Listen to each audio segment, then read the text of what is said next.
बाजीगर का बांदरा, ऐसा जीव मन के साथ, नाना नाच दिखाए कर राखे अपने साथ, राखे अपने साथ।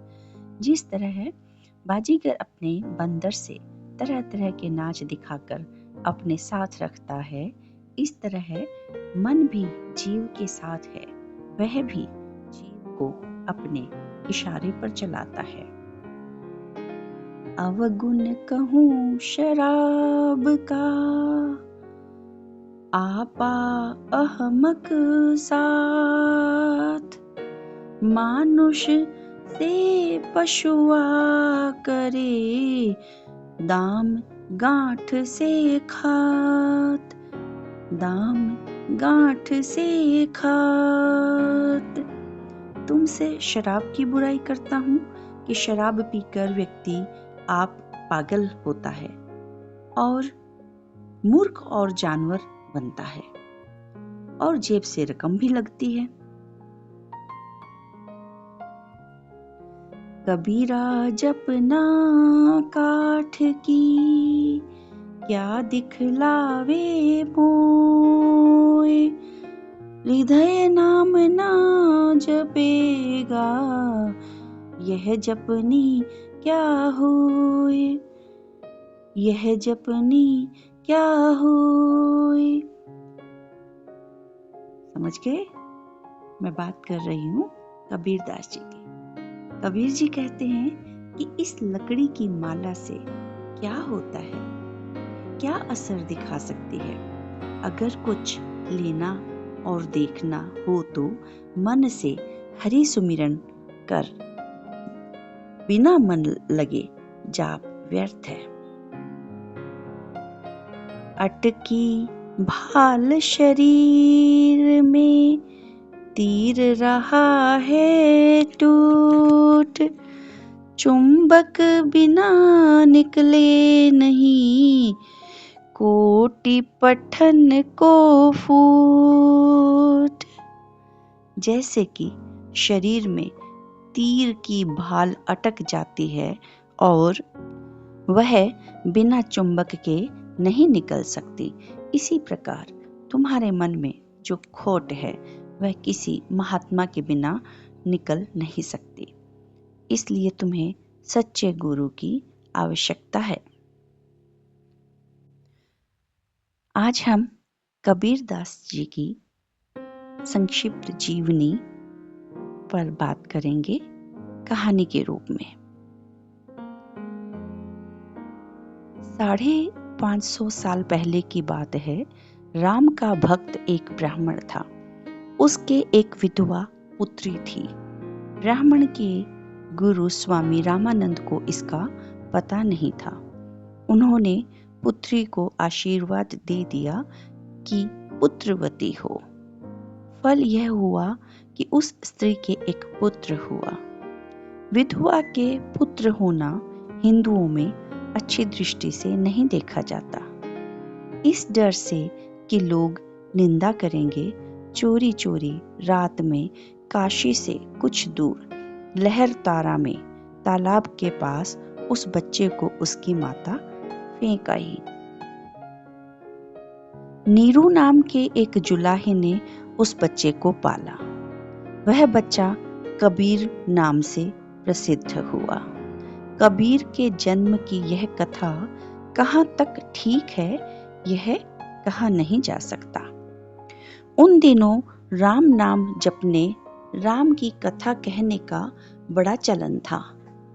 हिंदू राम के भक्त बन रहे थे। कबीर रहते जुलाहे के घर में थे, काम भी जुलाहे का करते थे, फिर भी राम नाम जपा करते थे। जब मन होता तिलक भी लगा लेते थे। काशी में स्वामी रामानंद आए हुए थे। ये राम की महिमा का प्रचार करते थे। रात में कबीर गंगा स्नान करने उसी घाट पर गए जहां स्वामी रामानंद नहाया करते थे। अंधेरे में स्वामी रामानंद का पांव कबीर पर पड़ गया। वे बोले, कहे राम नाम। इसको कबीर ने मंत्र मान लिया। वे रामानंद को तब से गुरु मानने लगे। कबीर ने किसी पाठशाला में या किसी अध्यापक से शिक्षा नहीं पाई थी। वे घर पर कपड़ा बुनने का काम करते थे और साधुओं की संगति करते थे। कुछ दिनों बाद वे भारत के अनेक नगरों में घूमे भी।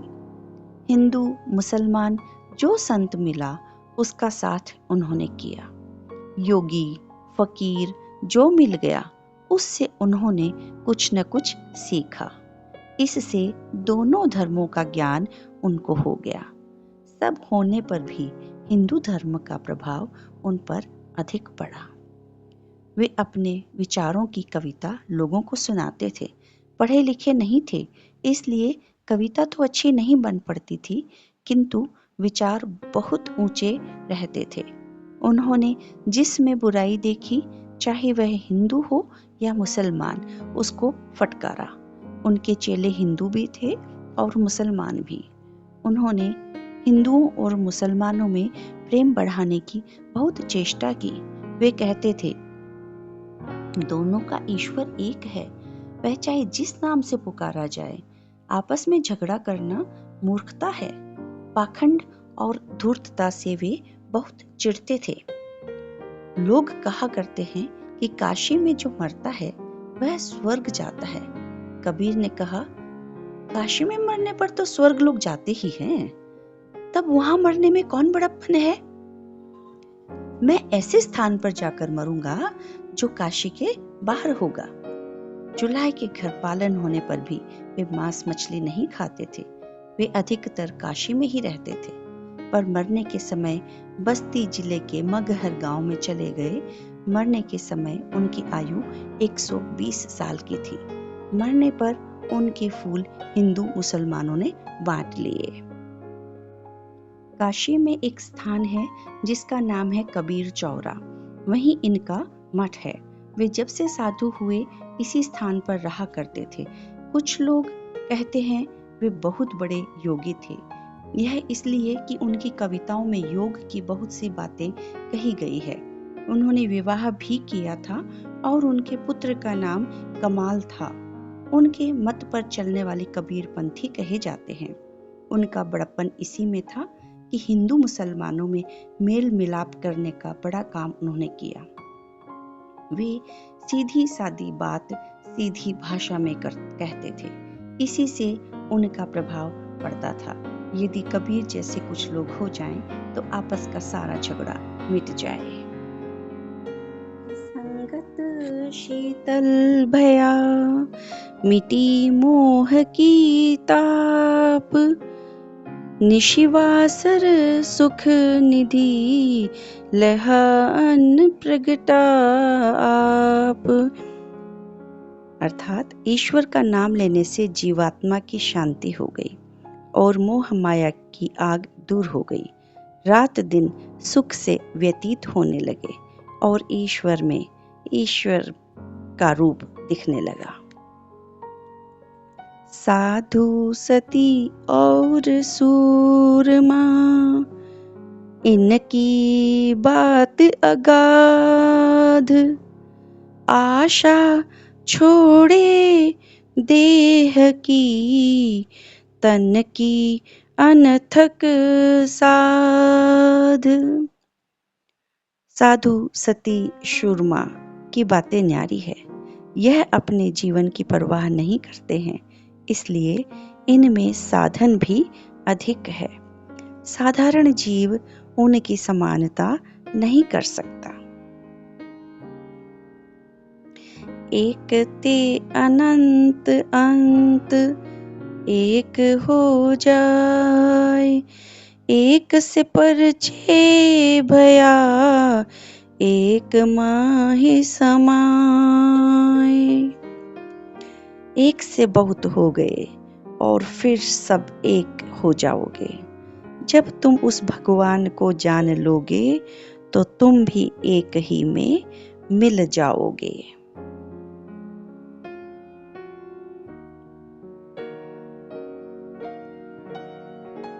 आग जो लगी समुद्र में, धुआं न प्रकट होए।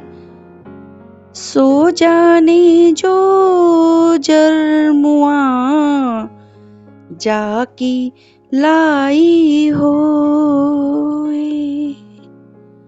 जब मन में प्रेम की आग लग जाती है तो दूसरा उसे क्या जाने, या तो वह जानता है जिनके मन में आग लगी है, या आग लगाने वाला जानता है। जय श्री राम। भज मन राम राम। जय श्री राम।